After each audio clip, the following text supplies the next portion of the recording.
How do I start this off? Okay. My father was shot and killed August 11th, 1979. The funeral was a week after that. I was 11 years old, and I hadn't seen him in 2 years, and it was more painful to see my family deal with it, whereas I, since I never saw the guy, only wept for my family. After that, I kind of felt like I was kind of dislocated from everything, kind of.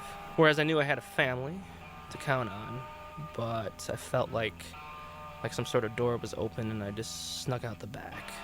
But at the time, I was really into music, but I never used it as an escape mechanism. I didn't necessarily run into punk rock by then, but I ran into an article in the Rolling Stone magazine of Jim Morrison. This is like maybe 79, 1980. The article was from No One Here Gets Out Alive, and it was about him pulling his dick out in Miami, which they never proved.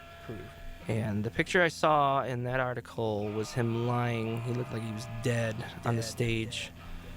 He was a mess. His hair looked like wire or something, like he hadn't washed in weeks. His leather pants were like garbage bags on his legs. And it looked like he was dead.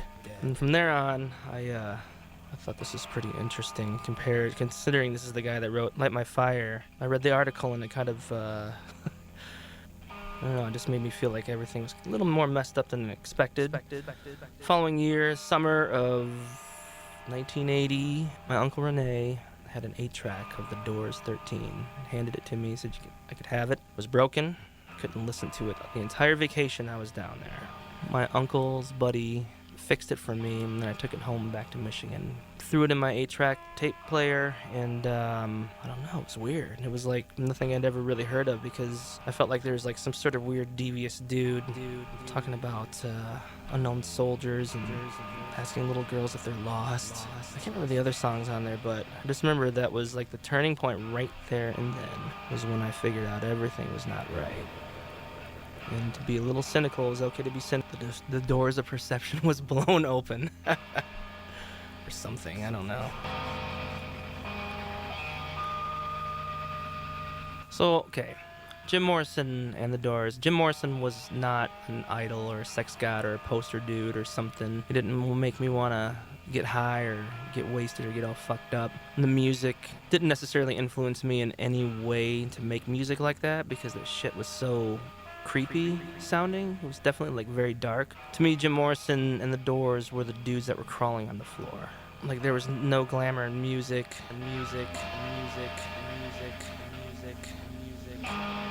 I graduated from high school in 1986, Gaylord, Michigan. I always call myself a casualty of the 80s.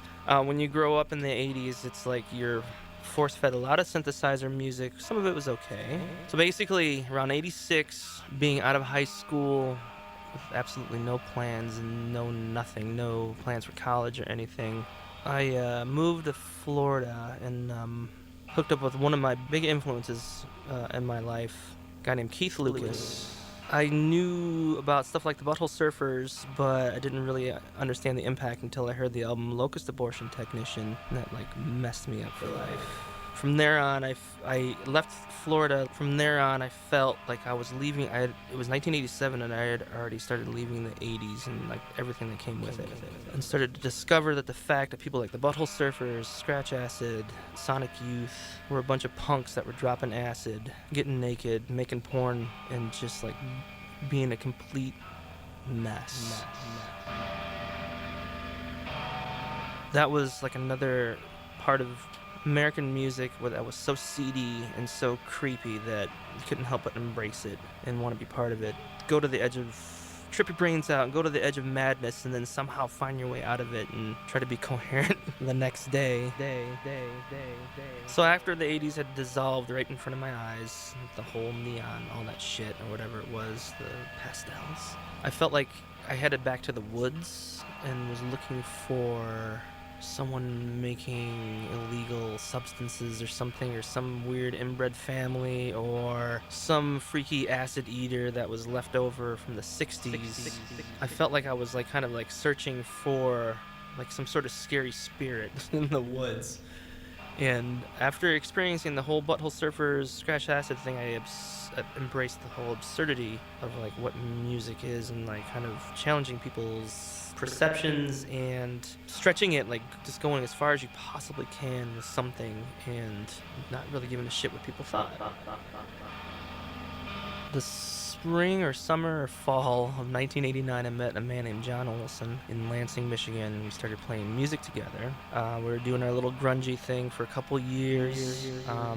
We were in and out of bands together, starting new bands, breaking up bands, stuff like that. Summer of 1992, John Olson and his friend Jeff Dunn traveled to New York City and saw Thurston Moore and William Hooker play.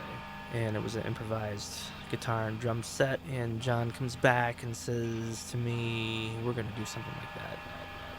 And I'm like, alright.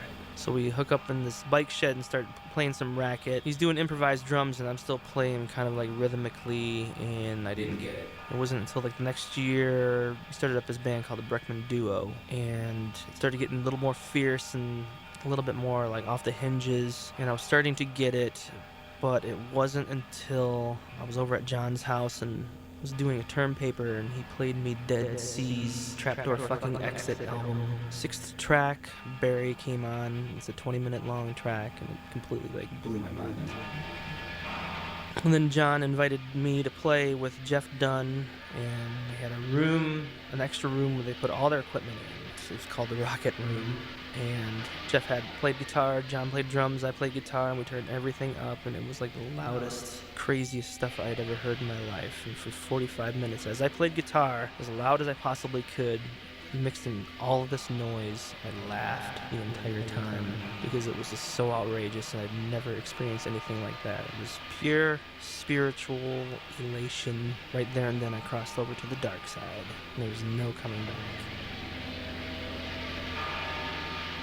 So for the next year or so, we played 5 nights a week, doing gravity bongs out of a road cone. From there on, and we recorded probably like 60, 70 cassettes. And from there on, I felt like things that made sense wasn't what I was looking for. And Olson and I continued to play for the next couple years, hooking up occasionally, sometimes together, to drive around car parking lots with our noise equipment like stereos, and I would be throwing around or shaking a stereo while it's going through my amp with several distortion pedals or whatever for 15-20 minutes, and then we would leave.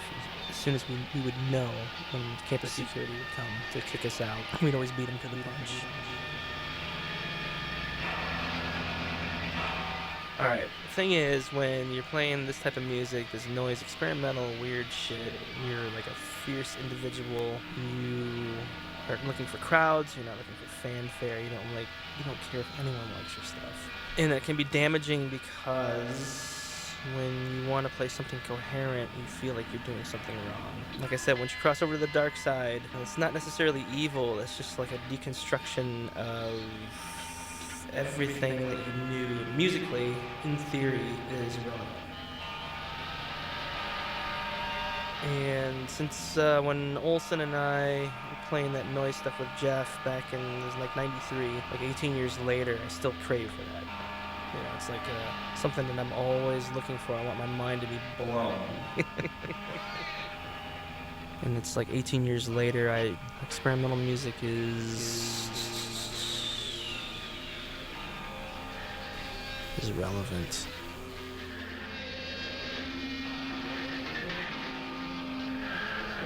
Destruction.